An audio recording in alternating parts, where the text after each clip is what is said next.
Olá, seja muito bem-vinda, seja muito bem-vindo a mais um episódio do quadro Bem-Estar Corporativo aqui na sua ABTNI TV.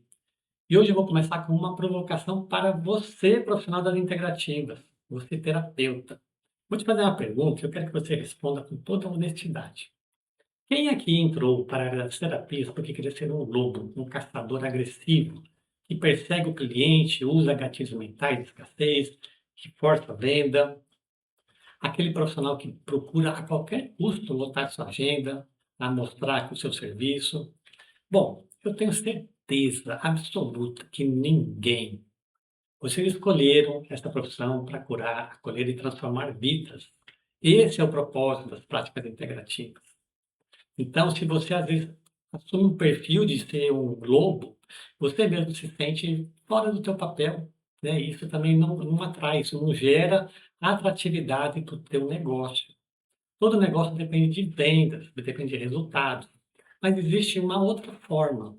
E essa outra forma que eu quero compartilhar com vocês aqui, que faz toda a diferença no profissional, para o profissional das integrativas. Eu chamei essa forma de o poder de ser a ovelha rara. Vocês nunca ouviram falar isso, eu acabei de inventar aqui nesse quadro para poder chamar a tua atenção e realmente transmitir para você um verdadeiro poder que talvez você, profissional das integrativas, ainda não entendeu ou não está usando na sua totalidade esse poder que você tem aí de transformar e curar, transformar vidas e curar pessoas. E é isso que nós vamos falar hoje no quadro. Para abordar o assunto do poder de ser a ovelha rara, aqui no quadro Bem-Estar Corporativo, eu vou passar para vocês algumas informações relevantes que fazem sim e transformam, né, essa informação que gera esse poder de ser uma ovelha rara. Bom, hoje nós vamos continuar aqui falando sobre saúde mental, é a base aqui do nosso programa, né, desse nosso quadro, Bem-Estar Corporativo. Nós já sabemos que a saúde mental hoje, no mundo, não é só no Brasil, já é uma variável econômica, porque gera perdas de produtividade imensas. A própria OMS já mediu isso e estimou em torno de US$ 1 trilhão por ano de perda de produtividade. E não é só no mundo não, aqui no Brasil também. Inclusive no Brasil, existe uma, nós chamamos de epidemia silenciosa. Hoje a saúde mental já ultrapassa os números aí de câncer e se tornou sim a maior preocupação do Brasil. Saúde mental hoje é um problema nacional, mundial e aqui no Brasil mais ainda, porque nós vimos nos programas anteriores que nós somos um país com maior índice de transtorno de ansiedade generalizada do mundo, infelizmente, desde 2023. Então essa realmente é uma realidade brasileira. E mais incrível ainda é que não tem mais como ignorar. Se você vê esse quadro novamente, nós estamos falando dos últimos anos, uma crescente pós-pandemia, quer dizer, piorou o quadro, né? Vem crescendo. E aqui fala de 2025 que superou em 134%. O que você acha que vai acontecer em 2026? Você acha que essa curva vai descer, vai estabilizar ou vai subir? Dá uma olhada de novo aqui nessa curva. Com certeza, os números já mostram, indicam que essa curva vai continuar subindo. Então, esse quadro deixou de ser invisível. Hoje ele já representa aí 4% do PIB. Se você não sabe, PIB é o Produto Interno Brasileiro. 4% do tudo que é produzido no Brasil é desperdiçado em função do problema de saúde mental. Então, isso aí já não deixa, já não é mais invisível, mas tem um porém que nós destacamos aqui no quadro. Eu até sugiro que você assista aos episódios anteriores para dizer o seguinte: a conta que se vê é uma parte, a gente chama de ponta do iceberg. Dá uma olhada novamente nesses números, né? Em torno aí de 10 a 30% é o que a gente vê. Mas tem um outro custo indireto aí de 70 a 90%, que são as perdas de produção. E é isso que mina e que gera esses números monstruosos. Nós fizemos até uma continha aqui, que eu chamei de continha de padeiro, uma coisa bem rápida dentro do quadro, para mostrar o impacto financeiro dentro de uma empresa só com afastamentos. E também isso é a ponta do iceberg. Nós mostramos esse número aqui, ó. Imagina que eu simulei uma empresa com 14, 15 funcionários durante um ano. Pode gerar uma perda de aproximadamente R$ 66 mil. Ou seja, esse custo é enorme.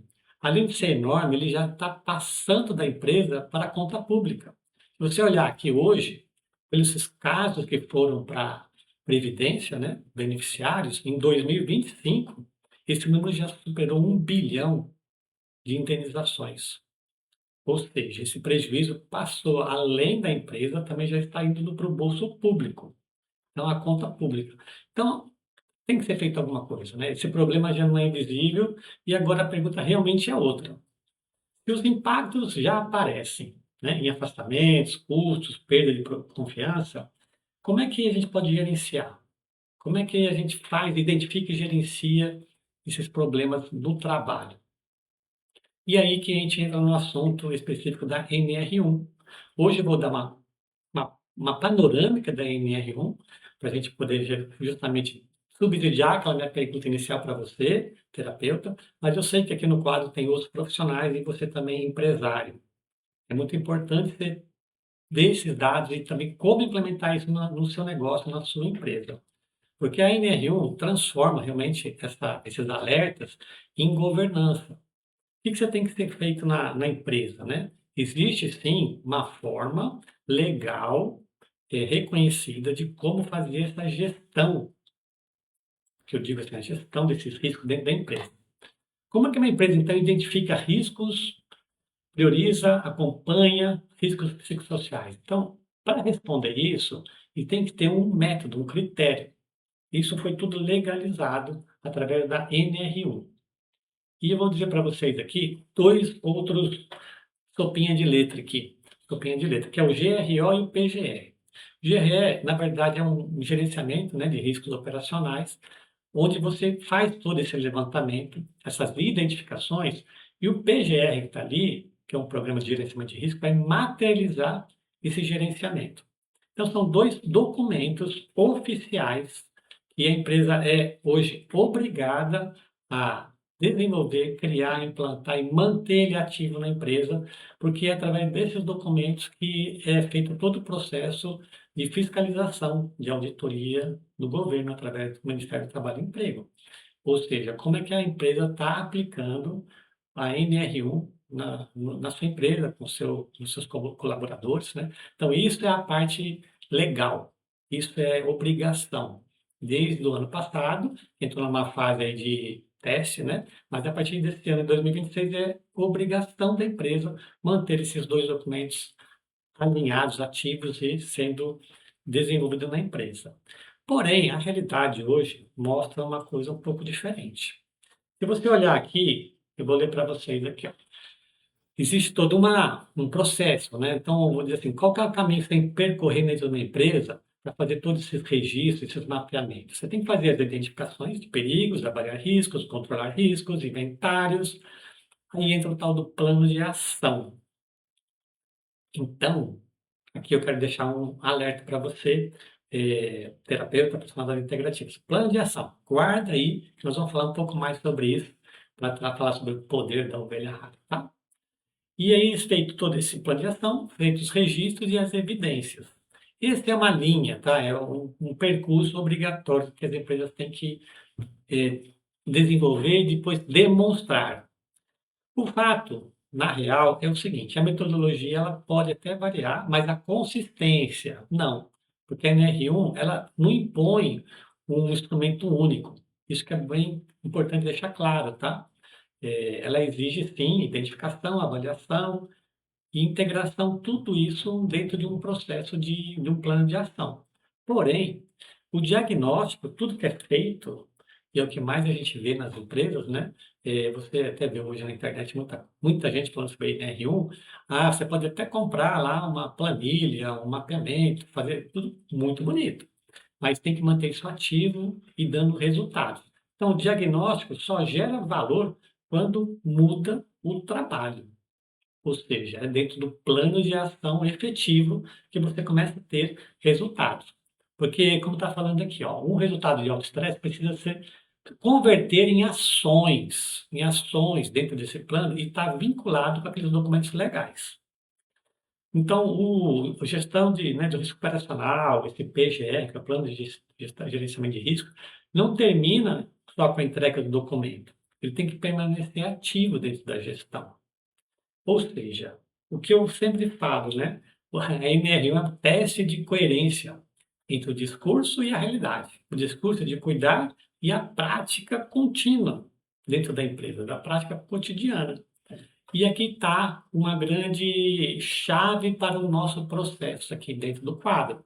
Eu quero trazer essa informação para vocês. E eu faço essa reflexão aqui em todas as empresas que eu apresento esse trabalho. E é simples. O que adianta um diagnóstico excelente se nada ou pouco muda no dia seguinte? Sendo bem direto e reto aqui, existe uma parte legal sim que tem que ser feita, e se vir uma fiscalização, se a empresa for fiscalizada, vai ter que apresentar toda essa documentação. Isso já é feito nas empresas, tá? Isso é uma prática, uma obrigação legal. Mas o que eu venho trazer aqui dentro do quadro, que é a nossa preocupação enquanto profissionais da prática integrativa, que é aquele nosso propósito de transformar vidas, né? O que efetivamente está gerando de resultado? É só papel numa gaveta ou é realmente transformar o ambiente corporativo, as pessoas que fazem parte, você vira esses números. Esses números estão crescentes. Se esse trabalho já está sendo feito e os números continuam crescendo, o que que a gente deduz disso?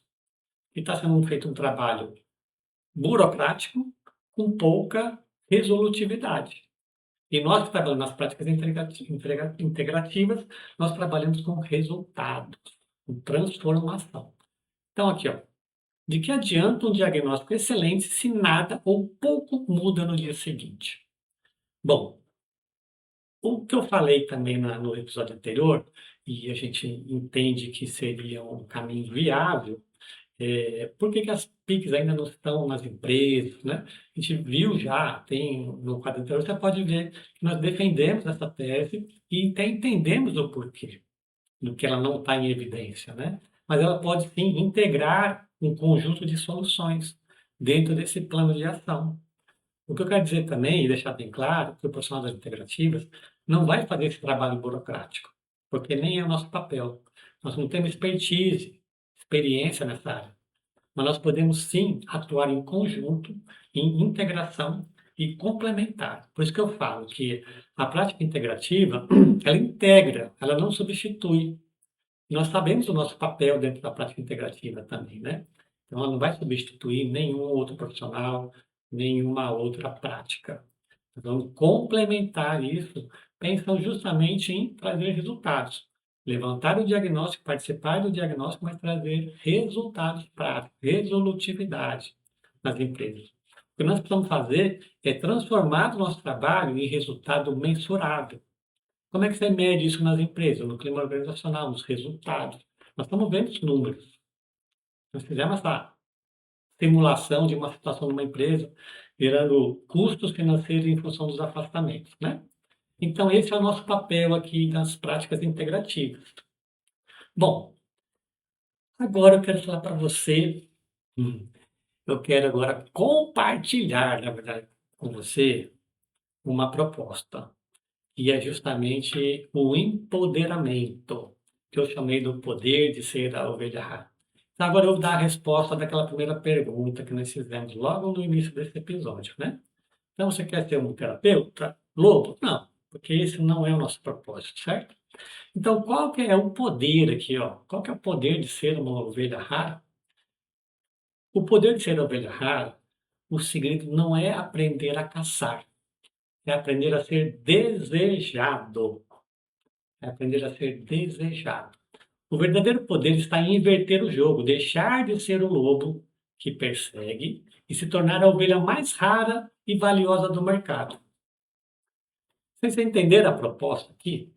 Na verdade, nós não vamos aprender a caçar, nós vamos aprender a ser mais desejados, mais alinhados com a dor que nós estamos trabalhando, né? Nessa escutativa. Trabalhar e integrar as soluções dentro de uma proposta legal dentro das empresas.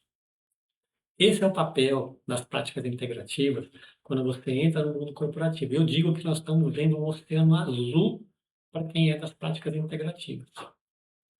Então, se você está interessado realmente em ser uma ovelha rara, você está acompanhando o trabalho aqui da BTNTI, a BTNI, desculpa, e você está sabendo a preocupação, o propósito, né, que nós estamos, através da nossa presidente Nilda aí, fazendo um trabalho para que o Ministério reconheça o profissional das práticas integrativas. Você está entendendo o que está acontecendo nesse momento? Você está percebendo o quanto que você pode abrir um mercado, estou chamando aqui de Oceano Azul, e você ser reconhecido, ter amparo legal, e você poder ser contratado como um profissional que integra, que faz parte de um plano de gerenciamento de risco de saúde mental, um quadro que, infelizmente, no Brasil está explodindo de casos, que precisa ter uma escuta humana, que precisa fazer um trabalho de sensibilização, de alinhamento da empresa, dos propósitos das empresas com seus colaboradores, de criar um clima organizacional mais sustentável, com mais qualidade, com menos conflitos. O profissional das práticas integrativas tem total condição de assumir esse papel. Por isso que eu digo ali que o segredo, vou colocar de novo aqui para você gravar isso. Você pode dar um print aí. Eu imagino o seguinte, que o segredo está em realmente ser mais desejado, de ser assim realmente a mais valiosa no mercado. E você trabalhando com essa visão no seu dia a dia, de alinhando a sua prática terapêutica para esse necessidade que o mercado tem, você está ampliando não só o teu negócio, mas pelas outras coisas, mas você está, na verdade, alinhado a um grande propósito, que são as PICs. Então, eu vejo um grande potencial, sim, de todos nós que estamos aqui hoje na BTNI, de se tornarmos a ovelha rara. Bom, esse é o meu recado. Eu sou o Ricardo Garcia, eu tenho, né, a mentoria do Saúde Plena, mas eu estou aqui hoje também como apresentador desse quadro maravilhoso aqui, e eu quero deixar aqui meus contatos, e que eu quero que realmente você reflita no que nós falamos aqui hoje, de você realmente ser essa ovelha rara, tá? Então, no próximo episódio, eu quero trazer para vocês aqui uma conversa com realmente quem vive esse dia a dia, né? Vou apresentar para vocês aí uma profissional da área para dizer para a gente aqui, fazer um bate-papo mesmo, uma prática, quem vive no dia a dia, na prática, mão na massa mesmo, do que é trabalhar com essas questões dos riscos psicossociais dentro das empresas. Então, vamos escutar uma profissional, né, da área de saúde e segurança do trabalho, que vai poder trazer muita informação junto com esses dados que eu apresentei aqui no programa de hoje, tá? Então, no episódio que vem, no próximo episódio, nós vamos estar falando um pouco mais dessa prática, né? Como é que é tratado isso dentro das empresas. Bom, esse aqui é o nosso quadro, Bem-Estar Corporativo. Estou deixando aqui novamente meus contatos. Aqui tem meu WhatsApp, meu Instagram. Também eu convido vocês a visitarem aqui a página da mentoria para entender um pouco desse trabalho que eu faço com pessoas e com empresas, né? E fica o convite aqui para estarmos juntos no próximo episódio. Tchau, tchau.